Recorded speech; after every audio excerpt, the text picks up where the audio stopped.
বৈষম্য বিরোধী ছাত্র আন্দোলনে আহত চাঁপাইনবাবগঞ্জের একজন শিক্ষার্থীকে ৫৯ বিজিবির পক্ষ থেকে অনুদান প্রদান করা হয়েছে।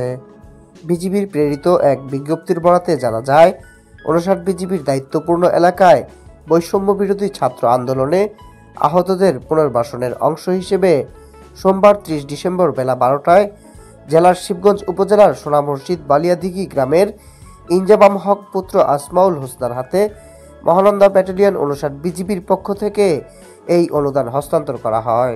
আহত শিক্ষার্থী জানান, গত ২২ জুলাই ছাত্র জনতার আন্দোলনে চাঁপাইনবাবগঞ্জে পুলিশের লাঠিচার্জে আহত হয়ে হাসপাতালে ভর্তি হন তিনি। পরে চিকিৎসক মারফত তিনি জানতে পারেন তার পা ভেঙে গেছে। সেই থেকে তিনি পড়াশোনা ও চিকিৎসা ব্যয়ভার বহনে হিমশিমে পড়েন। আসমাউল রাজশাহী কলেজে অধ্যয়নরত একজন শিক্ষার্থী। তিনি বিজিবির এমন উদ্যোগকে স্বাগত জানিয়ে আগামীতেও অব্যাহত রাখার আহ্বান জানান। তিনি বলেন, এ অর্থ আগামীতে তার চিকিৎসা ও পড়াশোনার কাজে ব্যয় করবেন।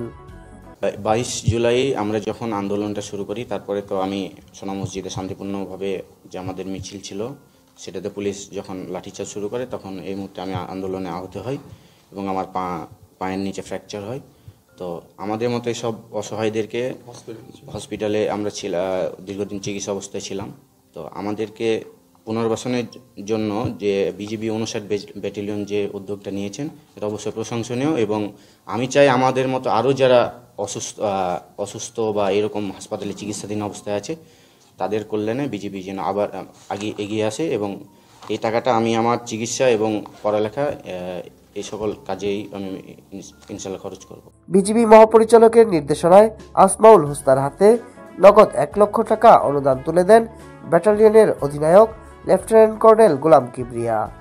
তিনি বলেন, মহানন্দা ব্যাটালিয়ন ৫৯ বিজিবি আন্দোলনে আহত এই শিক্ষার্থীর পুনর্বাসনে আগামীতেও এমন কার্যক্রম অব্যাহত রাখবে। এছাড়া এই ধরনের সামাজিক কর্মকাণ্ড ভবিষ্যতেও চলমান থাকবে বলেও জানান অধিনায়ক। এ সময় ব্যাটালিয়নের অন্যান্য সদস্যরাও উপস্থিত ছিলেন।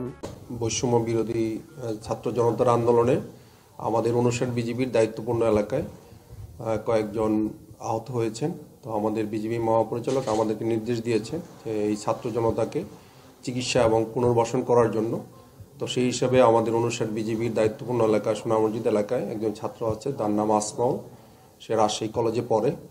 তো আমরা তাকে সিলেক্ট করেছি।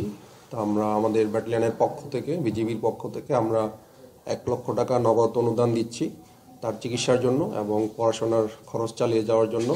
তার পড়াশোনা শেষ হলেও তার যদি কোনো ধরনের অন্যান্য সাহায্য সহযোগিতা প্রয়োজন হয়, আমাদের বিজিবি সবসময় তার পাশে থাকবে।